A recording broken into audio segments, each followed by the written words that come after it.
जय श्री कृष्ण। राधे राधे। आपका भक्ति कथा चैनल पर स्वागत है। आज दिनांक है 21 जनवरी और दिन बुधवार है। आज माघ मास के शुक्ल पक्ष की तृतीया तिथि है।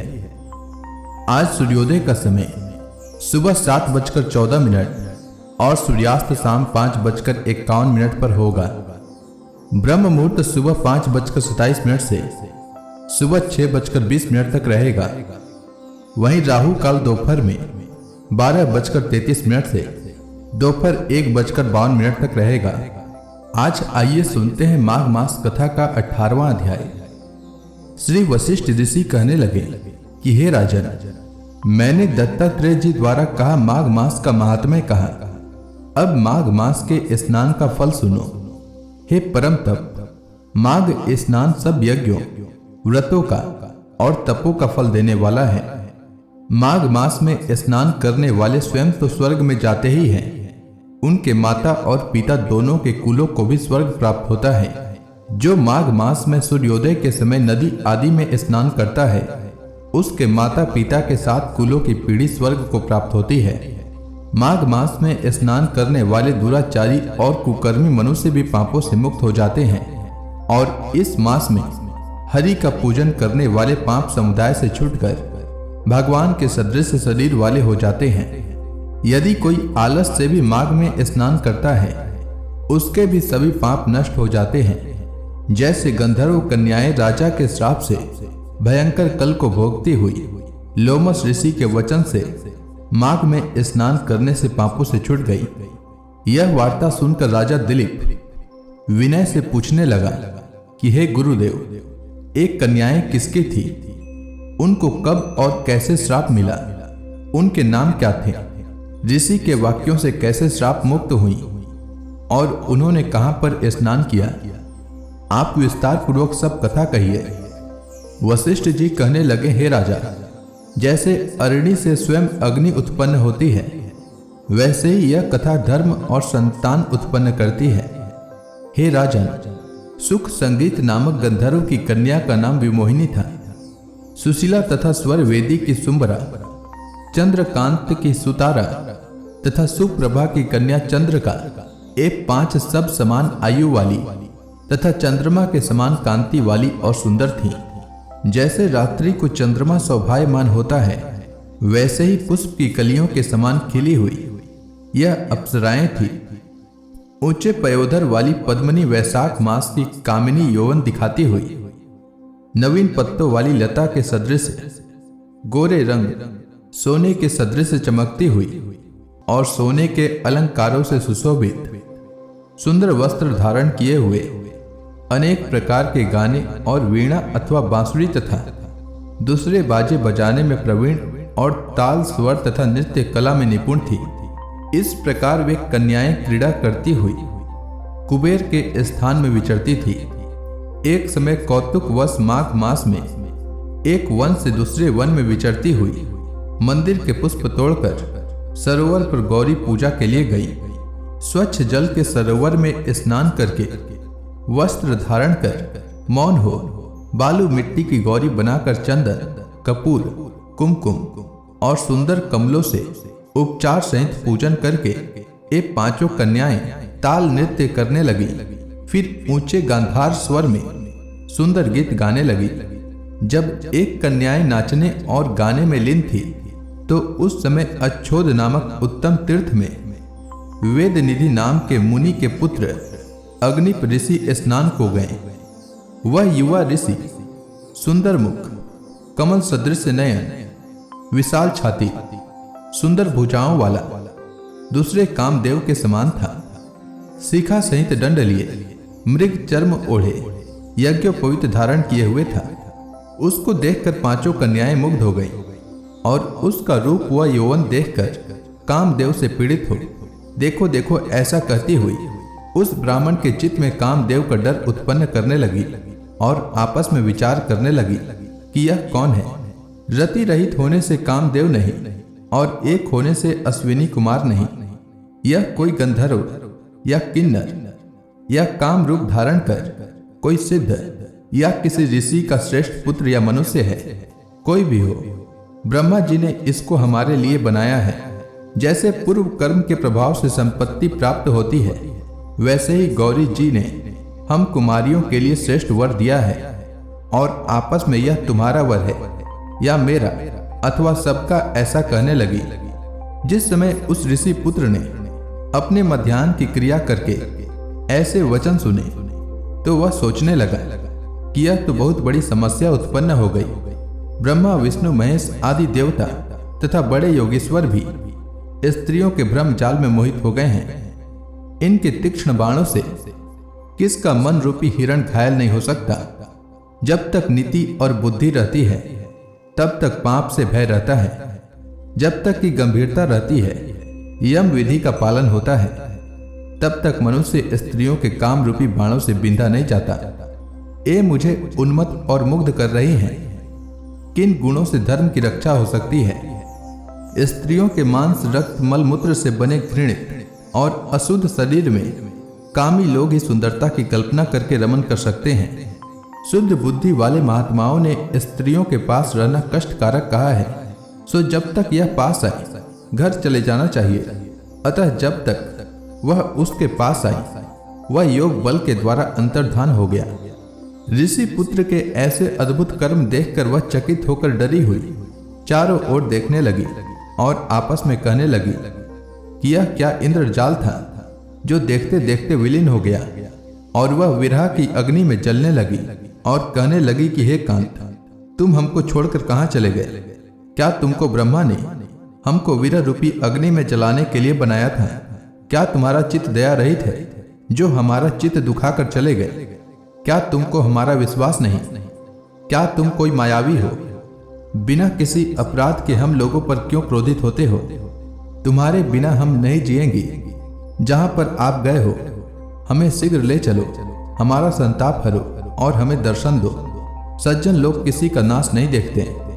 तो इसी के साथ यह अध्याय समाप्त हुआ। इसके आगे की कथा मैं कल के माघ मास में सुनाऊंगा। तो प्रेम से बोलिए विष्णु भगवान की जय।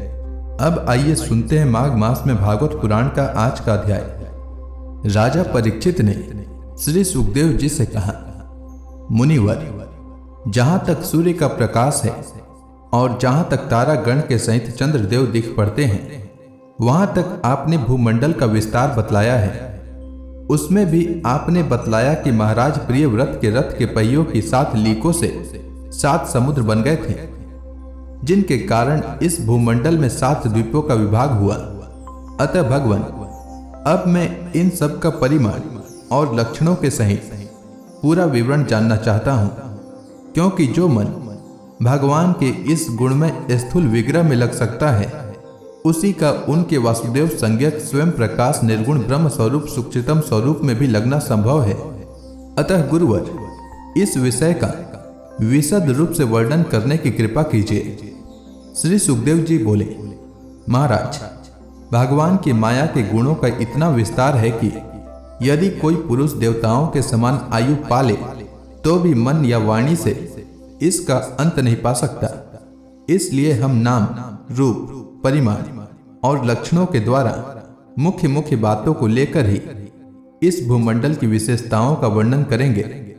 यह जम्बू द्वीप जिसमें हम रहते हैं, भूमंडल रूप कमल के कोष स्थानीय जो 7 द्वीप हैं, उनमें सबसे भीतर का कोष है। इसका विस्तार 1 लाख योजन है और यह कमल पत्र के समान गोलाकार है। इसमें 9-9 हजार योजन विस्तार वाले 9 वर्ष हैं, जो इनकी सीमाओं का विभाग करने वाले 8 पर्वतों से बटे हुए हैं। इनके बीचों बीच इलावृत नाम का 10वां वर्ष है, जिसके मध्य में कुल पर्वतों का राजा मेरु पर्वत है। वह मानो भूमंडल रूप कमल की कर्णिका ही है। वह ऊपर से नीचे तक सारा का सारा स्वर्णमय है और 1 लाख योजन ऊंचा है। उसका विस्तार शिखर पर 32,000 और तलैटी में 16,000 योजन है तथा 16,000 योजन ही वह भूमि के भीतर घुसा हुआ है, अर्थात भूमि के बाहर उसकी ऊंचाई 84,000 योजन है। इलावृत वर्ष के उत्तर में क्रमशः नील, श्वेत और श्रृंगवान नाम के 3 पर्वत हैं, जो रम्यक, हिरण्यमय और कुरु नाम के वर्षों की सीमा बांधते हैं। वे पूर्व से पश्चिम तक खारे पानी के समुद्र तक फैले हुए हैं। उनमें से प्रत्येक की चौड़ाई 2000 योजन है तथा लंबाई में पहले की अपेक्षा पिछला क्रमशः 10 मांस से कुछ अधिक कम है। चौड़ाई और लंबाई तो सभी की समान है। इसी प्रकार इलावृत के दक्षिण की ओर एक के बाद एक निषद, हेमकूट और हिमालय नाम के 3 पर्वत हैं। नीलादि पर्वतों के समान ये भी पूर्व पश्चिम की ओर फैले हुए हैं और 10-10 हजार योजन ऊंचे हैं। इनसे क्रमशः हरिवर्ष, किमपुरुष और भारतवर्ष की सीमाओं का विभाग होता है। इलावृत के पूर्व और पश्चिम की ओर उत्तर में नील पर्वत और दक्षिण में निषद पर्वत तक फैले हुए गंधमादन और माल्यवान नाम के 2 पर्वत हैं। इनकी चौड़ाई 2-2 हजार योजन है और ये भद्रास्व एवं केतुमाल नामक 2 वर्षों की सीमा निश्चित करते हैं। इनके सिवा मंदर, मेरु मंदर, सुपार्श्व और कुमुद ये 4-10-10 हजार योजन ऊंचे और उतने ही चौड़े पर्वत मेरु पर्वत की आधारभूता थुनियों के समान बने हुए हैं। इन चारों के ऊपर इनकी ध्वजाओं के समान क्रमशः आम, जामुन, कदम्ब और बड़ के 4 पेड़ हैं। इनमें से प्रत्येक 1100 योजन ऊंचा है और इतना ही इनकी शाखाओं का विस्तार है। इनकी मोटाई 100 योजन है।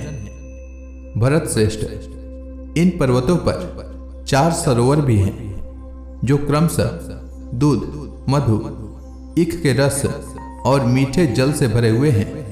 इनका सेवन करने वाले यक्ष, किन्नर आदि उपदेवों को स्वभाव से योग सिद्धियां प्राप्त हैं।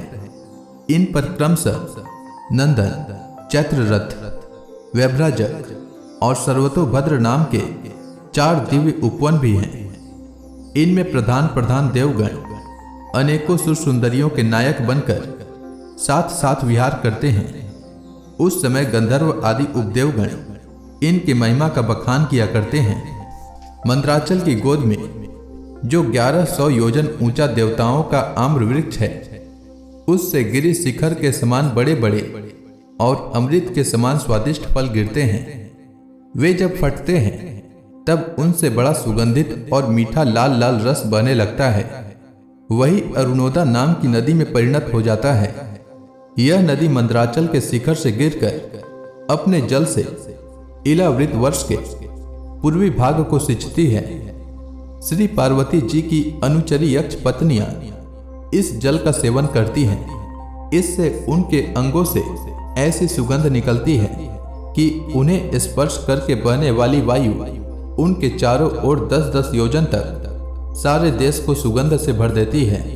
इसी प्रकार जामुन के वृक्ष से हाथी के समान बड़े बड़े प्रायः बिना गुठली के फल गिरते हैं।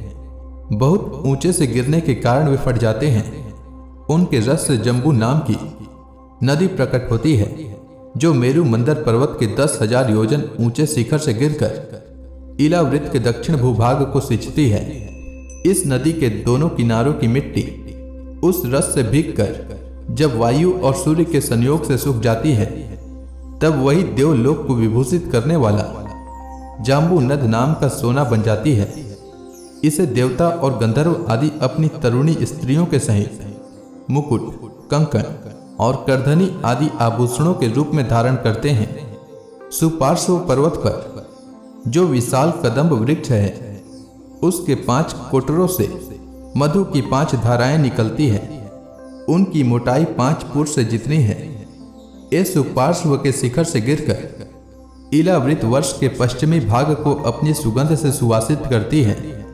जो लोग इनका मधुपान करते हैं, उनके मुख से निकली हुई वायु अपने चारों ओर 100 योजन तक इसकी महक फैला देती है। इसी प्रकार कुमुद पर्वत पर जो सतवल्स नाम का वट वृक्ष है, उसकी जटाओं से नीचे की ओर बहने वाले अनेक नद निकलते हैं। वे सब इच्छानुसार भोग देने वाले हैं। उनसे दूध, दही, मधु, घृत, गुड़, अन्न, वस्त्र, शया, आसन और आभूषण आदि सभी पदार्थ मिल सकते हैं। ये सब कुमुद के शिखर से गिरकर इलावृत के उत्तरी भाग को सिंचते हैं। इनके दिए हुए पदार्थों का उपभोग करने से वहां की प्रजा की त्वचा में झुर्रियां पड़ जाना, बाल पक जाना, थकान होना, शरीर में पसीना आना तथा दुर्गंध निकलना, बुढ़ापा, रोग, मृत्यु, सर्दी गर्मी की पीड़ा, शरीर का कांतिहीन हो जाना तथा अंगों का टूटना आदि कष्ट कभी नहीं सताते और उन्हें जीवन पर्यंत पूरा पूरा सुख प्राप्त होता है।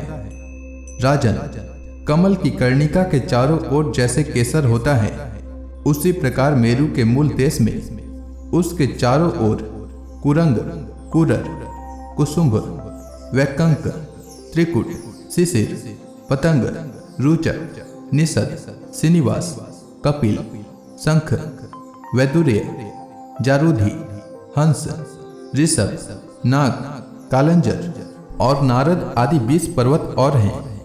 इनके सिवा मेरु के पर्वत की ओर जठर और देवकुट नाम के 2 पर्वत हैं, जो 18,000 हजार योजन लंबे तथा 2,000 हजार योजन चौड़े और ऊंचे हैं। इसी प्रकार पश्चिम की ओर पवन और पारियात्र, दक्षिण की ओर कैलाश और करवीर तथा उत्तर की ओर त्रिशृंग और मकर नाम के पर्वत हैं। इन 8 पहाड़ों से चारों ओर घिरा हुआ स्वर्णगिरि मेरु अग्नि के समान जगमगाता रहता है। कहते हैं मेरु के शिखर पर बीचों बीच भगवान ब्रह्मा जी की सुवर्णमयी पुरी है, जो आकार में समचौरस तथा करोड़ योजन विस्तार वाली है। उसके नीचे पूर्वादि 8 दिशा और उप दिशाओं में उनके अधिपति इंद्रादि 8 लोकपालों की 8 पुरियां हैं। वे अपने अपने स्वामी के अनुरूप उन्हीं दिशाओं में हैं तथा परिमाण में ब्रह्मा जी की पूरी से चौथाई है। तो इसी के साथ यह अध्याय समाप्त हुआ। तो प्रेम से बोलिए विष्णु भगवान की जय। इसके आगे की भागवत पुराण की कथा मैं कल के माघ मास कथा में सुनाऊंगा। तब तक के लिए भगवान श्री हरि विष्णु का नाम जपते रहें।